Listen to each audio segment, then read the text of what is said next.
बोलो भारत माता की, भारत माता की।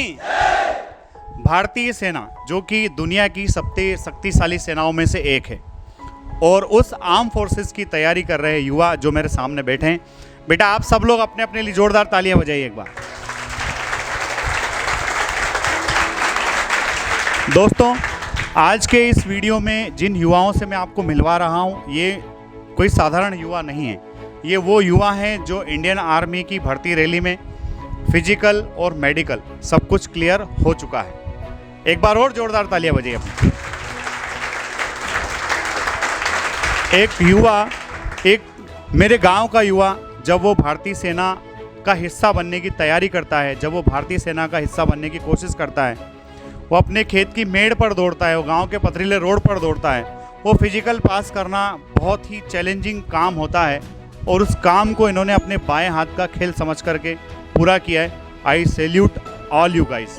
आप सब लोगों ने वो काम किया है जो हर किसी का सपना होता है और साथ ही आप लोग मेडिकल में फिट है और अब आप लोग 16 अक्टूबर को जो आपकी एग्ज़ाम होने वाली है उसकी तैयारी कर रहे हैं। तो मैं इस वीडियो में आपको बताऊंगा कि फोर्स डिफेंस एकेडमी में रह कर के ये युवा किस तरह से तैयारी कर रहे हैं और इनके सेटिस्फेक्शन का लेवल क्या है।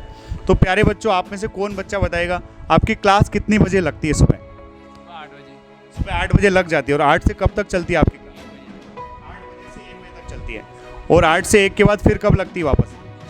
शाम को 6 से 9। तो देखिए, इनकी क्लास जो है वो सुबह 8 बजे से 1 बजे तक लगती है। उसके बाद इनको 1 से 6 तक का ब्रेक दिया जाता है और 6 से 9 इनकी क्लास वापस लगती है। आर्मी की तैयारी कर रहे अधिकतर बच्चों की जो दुखती हुई नब्ज जो होती है वो होता है मैथमेटिक्स। कि बच्चा मैथमेटिक्स से बहुत दूर भागता है। वो मैथमेटिक्स से दूर इसलिए भागता है क्योंकि ऑलरेडी वो बहुत भागने में बहुत मजबूत होता है, तो उसको ऐसा लगता है कि भागना बहुत ज़रूरी है और उस भागने के दौरान उसकी मैथमेटिक्स की प्रैक्टिस कहीं ना कहीं छूट जाती है, पीछे रह जाती है। क्योंकि जनरली देखा जाता है, हमारे बड़े लोगों ने भी कहा है कि जब आप एक काम पर अपना पूरा फोकस लगा देते हो, दूसरे काम से आपका फोकस थोड़ा सा हट जाता है।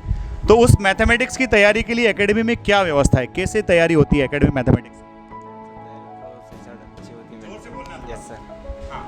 सर अच्छे लेवल पे प्रिपरेशन हो रहा है अभी। कितने लेक्चर लगते हैं मैथमेटिक्स? लेक्चर 2 तो शाम को लगते हैं, 1 सुबह मॉर्निंग में लगता है। और मैथमेटिक्स की तैयारी बहुत अच्छे से होती है और 2 लेक्चर शाम को लगते हैं और 1 लेक्चर मैथमेटिक्स का सुबह लगता है। और दोनों टाइम पर एक ही टीचर पढ़ाते हैं? नहीं सर, अलग अलग टीचर पढ़ाते हैं। शाम को राहुल सर पढ़ाते हैं, जैसे कि वो भी बहुत अच्छा पढ़ाते हैं, और सुबह आशीष सर पढ़ाते हैं। शाम को राहुल सर पढ़ाते हैं 2 घंटे और सुबह आशीष सर पढ़ाते हैं। और राहुल सर के बारे में आपको बता देता हूँ कि राहुल सर जो कि पिछले 6 से 7 वर्षों से बच्चों को आर्मी के लिए तैयारी कराते आए हैं। और कोविड पीरियड से पहले जबकि रेगुलर आर्मी रैली भर्ती हो रही थी, उस समय लगभग 150-200 बच्चा फोर्स डिफेंस एकेडमी से लगातार भारतीय सेना की ज्वाइनिंग ले रहा था, भारत माता की सेवा कर रहा है। अब बात करते हैं साइंस की, कि मैथमेटिक्स तो बच्चों को समझ में आ ही रहा है, जैसा बच्चों ने बताया है। मैथमेटिक्स के बाद बड़ा रोल होता है साइंस का, कि बच्चे विज्ञान में, चाहे वो बायोलॉजी हो या फिर केमिस्ट्री हो, फिजिक्स हो, उसको थोड़ा कहीं ना कहीं लगता है कि बायो को कैसे पढ़े, साइंस को कैसे पढ़े। आप अटेंड कर रहे हैं? जी सर, बायोलॉजी का सर बहुत अच्छे पढ़ा रहे हैं। मैं मैथ्स का स्टूडेंट होकर भी बायोलॉजी की टेंशन नहीं ले रहा हूँ। बहुत अच्छा पढ़ाते बायोलॉजी वाले टीचर। मतलब जब बच्चा किसी टीचर के लिए सब बोले तो उसको लगता है कि जीवन सफल हो गया, जिस काम के लिए हमने इस रास्ते को चुना था वो काम सफल हो गया। वो बेटे ने बोला है कि he is a student of mathematics and now he is enjoying biology. इसका मतलब सर बायोलॉजी अच्छी पढ़ा रहे हैं, बायोलॉजी अच्छी पढ़ा रहे हैं। जो आपको बायोलॉजी पढ़ा रहे हैं वही बायोलॉजी खत्म होने के बाद आपको केमिस्ट्री पढ़ाएंगे। और जो बच्चे टेक्निकल वाले हैं उनके लिए हायर फिजिक्स अलग से लग रहा है क्या? तो जो बच्चे टेक्निकल वाले हैं उनके लिए फिजिक्स का अलग से लेक्चर लग रहा है। शायद 1 से 1.5 घंटा सर पढ़ाते होंगे। ना पढ़ाते कि नहीं पढ़ाते? पढ़ाते। अब बात करते हैं जो आपका पॉलिटिकल साइंस होता है, पॉलिटी वाला पार्ट होता है या फिर इतिहास का पार्ट होता है, या फिर उसको जब जोड़कर देखा जाए करंट अफेयर्स से, तो ये सब कौन पढ़ा रहा है? करंट अफेयर्स और बाकी सारी चीज़ें मैडम पढ़ा रहे हैं। कैसा पढ़ाते मैडम? बढ़िया पढ़ा रहे हैं सर। मैडम बहुत अच्छा पढ़ा रहे हैं। मतलब बच्चा कह रहा बढ़िया पढ़ा रहे हैं, मतलब बढ़िया का मतलब क्या? हाँ, बहुत अच्छा पढ़ा रहे हैं सर। बहुत अच्छा पढ़ा रहे हैं। तो शिवानी मैडम मैथमेटिक्स की क्लास ले रहे हैं, बहुत अच्छा पढ़ाते हैं। शाम को यूट्यूब पर भी फोर्स एनडी हमारा जो चैनल है उस पर मैडम की रोज़ 8 बजे से 9 बजे तक लाइव क्लास होती है करंट अफेयर्स की। और उस करंट अफेयर्स की क्लास को मैडम बाकी सारे सब्जेक्ट से जोड़ करके पढ़ाती है। तो अगर आप दूर बैठ के जहाँ भी देख रहे हैं, आप अगर देख रहे हो तो आप आराम से देखिए, पढ़िए, मस्त रहिए। उसके बाद बात आती है भूगोल की, है ना? तो जीएस ना, जीएस यहाँ से आता है। ये बड़ा टेंशन वाला सब्जेक्ट, इतना बड़ा है 2-4 सवाल आना है, कहाँ से आएगा, क्या आएगा, याद कैसे करें, बड़ा टेंशन तो रहता है। तो इस टेंशन को कैसे हैंडल करें? मयंक सर है ना सर।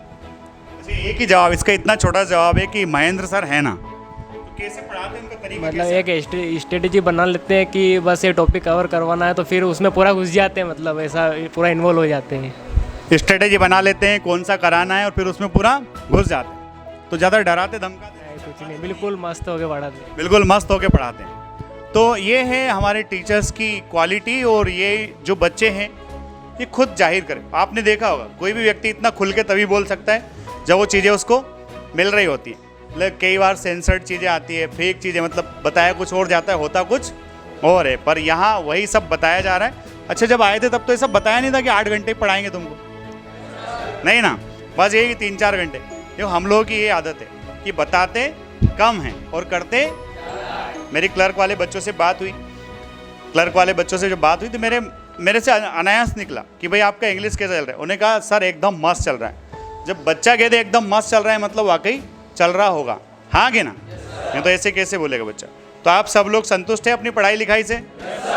अब देखिए, मैं पहले भी हमेशा कहता आया हूँ और आज भी आपसे कह रहा हूँ कि जब आदमी पढ़ाई करता है और जब आप आदमी का कुछ ना कुछ उसमें हिस्सा होता है, स्टेक होता है, हाँ कि ना? जैसे अभी जो परीक्षा हो रही है 16 अक्टूबर को जो हमारी परीक्षा होगी, उस परीक्षा का हिस्सेदार है कि नहीं, हाँ कि ना? और जब व्यक्ति हिस्सेदार होता है तो कहीं ना कहीं उसको चिंता होती है, और जब चिंता होती है तो पेट में तितलियां दौड़ती है। तो आपके पेट में तितलियां निश्चित रूप से दौड़ेगी। क्यों? क्योंकि आप उसके हिस्सेदार हो। ऐसा व्यक्ति है जिसने तैयारी नहीं की है, अब उसने तैयारी नहीं की है तो उसका कोई हिस्सा नहीं है, और जब उसका हिस्सा नहीं है तो पेट में तितलियां भी नहीं दौड़ेगी। पर चूंकि हम मेहनत कर रहे हैं, हमारा उसमें हिस्सा है, हमको लग रहा है कि सामने वर्दी है और वो वर्दी हमें मिल सकती है, हम भारत माता की सेवा के लिए चुने जा सकते हैं, तो निश्चित तौर पर थोड़ी बहुत घबराहट होगी। पर आपको घबराना बिल्कुल भी, घबराओगे क्या? बिल्कुल भी आपको घबराना नहीं है। बिल्कुल शांति से, धैर्य से आपको काम लेना है। अभी भी अपने पास में आज से अगर देखें तो 16 दिन बचे। इन 16 दिनों में अपने को व्यवस्थित तरीके से रिवीजन कर लेना है। और कोई भी परेशानी अगर आपको आती है तो आपके टीचर्स सुबह 8 बजे से लेकर के रात को 9 बजे तक यहाँ उपलब्ध हैं। आप कभी भी उनकी मदद लीजिए, जो प्रॉब्लम आ रही है उसको शेयर कीजिए और बिंदास तरीके से परीक्षा दीजिए। हम होंगे कामयाब। हम होंगे कामयाब। Wish you all the best. जय हिंद।